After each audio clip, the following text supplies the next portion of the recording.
May is such a wonderful month.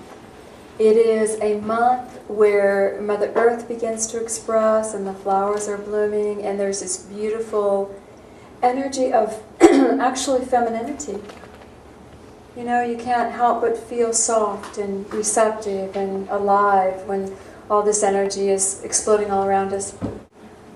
But what I was guided to do during the entire month of May is to use this beautiful energy to focus on being taught by God, which is a very feminine aspect. We're going within, we're being receptive, we're listening and trying to connect with that divine mind. So I wanted to lay the groundwork for that today. So, being taught by God, we've heard it all our lives, haven't we? A little bit. Most of us in standard Christian theology, we're told that there's lots of rules to follow, and then maybe you can be taught by God.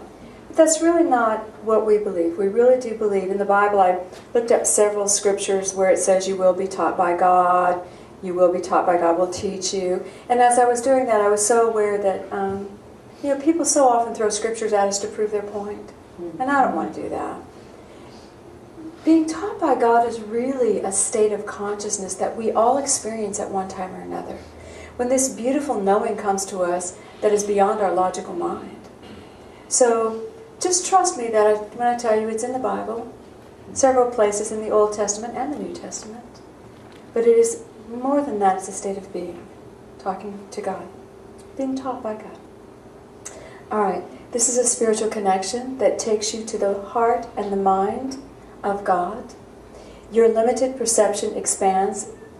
It expands beyond your experiences, and it expands beyond your knowledge. So when I was praying about it, the words were very clear. When you have expanded, you can be taught by God.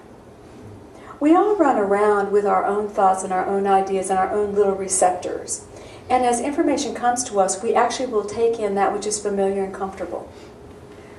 So that which is unfamiliar and possibly uncomfortable to us, we dismiss. I cannot use that in my formula. I will leave that for someone else.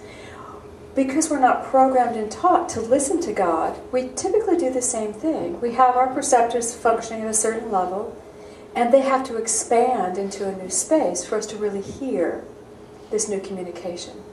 So it requires change. All right.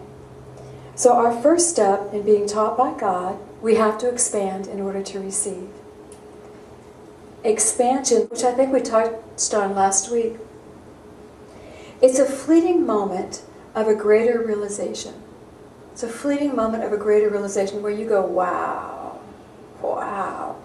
I did not create that thought myself. Wow, that's cool. And then your logical mind says, how do I integrate this new wow into my life?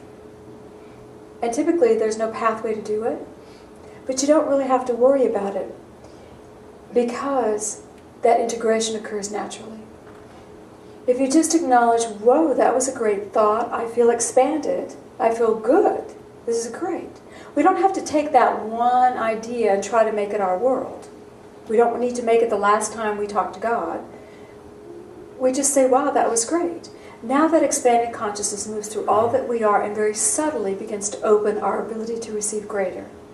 It's very simple, is it not? So expand and receive. The divine insights permeate all that you are, and you begin to be changed. You begin to expand those abilities to receive. Now, after you become comfortable enough with the process, are you comfortable enough with the words?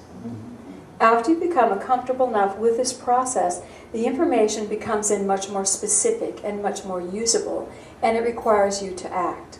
Typically, you're not going to get a real big download of you must, thou shalt, unless you're really in communication with God, divine mind.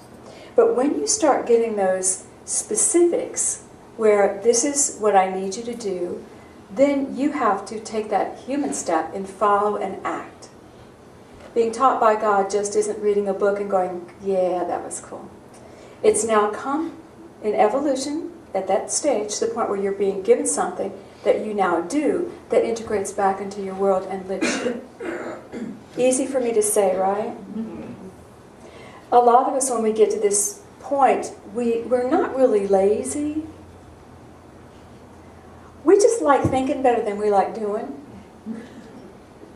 I mean, we do. We like sitting in our thoughts. And can you remember how many times you have experienced something and you jump up and down and say, I knew that was going to happen. I knew I should have. 10 times you knew you should have, but you didn't. And so you experienced something that could have been averted. We love to be aware. We do not like to do. So this has to shift. The doing has to become equal to the awareness. I wanted to share a little story that Don shared with me about one of his experiences with being taught by God. And I do this with his permission, by the way. But he shared with me many years ago, he keeps a constant dialogue, meditation and prayer, really seeking divine mind. And many years ago, he got the guidance. He had a spot on his nose, and he was told by Spirit that's cancerous and you need to have it removed. Well, he took the steps, and he went to the doctor. And the doctor said, oh, no, that's fine. There's nothing wrong with that little spot on your nose. Don't worry about it. And Don said, no, really, there's something wrong. You need to just remove it. And the guy said, no, you're fine. So the doctor left the room. Don got up, followed him down the hall, and said to him, no, Spirit told me it's cancer, take it off. And they did, and it was. And it was. How much tenacity did it take to look at the physician, the grand physician in the eye, and say, well, I hear what you're saying and I respect that, but God, my Father, has given me some extra information that just remove it anyway. Great courage to act, isn't it? It's great courage to take that guidance and then act on it. But when we expand to Spirit, we can now know that the information we receive will guide us to safety, it will guide us to growth, and it will guide us in the outer world. There's this beautiful energy that keeps us in that state of protection. But it requires that we act sometimes. And sometimes we don't. I know I shared with you recently, several months ago, I was taking my wee nap one afternoon when I was off, and I was at home alone, and I was told very specifically, you need to go downstairs. And I said, oh, I'm so tired. And they said again, very specifically, it was my guides and teachers, I could hear them, you need to go downstairs now, very lovingly. I will in a minute. 3 times, you need to go downstairs. And crash, the big limb came through my bedroom ceiling. And I went, oh my God, I should have gone downstairs. But I was safe. And I don't know if they altered the trajectory of the spear, but it did not hit where I was. But it would have been easier if I'd been downstairs.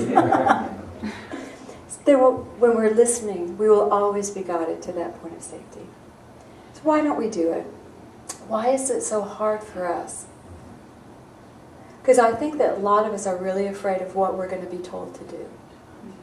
Because if we're told to do anything by God to help us expand in this outer world, it does mean we are going to change who we are in this outer world. And that requires effort. Forget that we're going to be guided to safety, to growth and expansion. Forget all the good that's going to come to us as a result of it. That requires effort. And I think that's the greatest reason people don't turn to Spirit. Because I'm tucked up tight and I'm safe right where I am and don't bother me. I'm good. How you doing? I'm good. And your energy stays so tight. I'm good. Don't worry about it. And I love Patrick's story. Patrick was born this sweet little Pisces. He was so gentle in one aspect and such an athlete in another.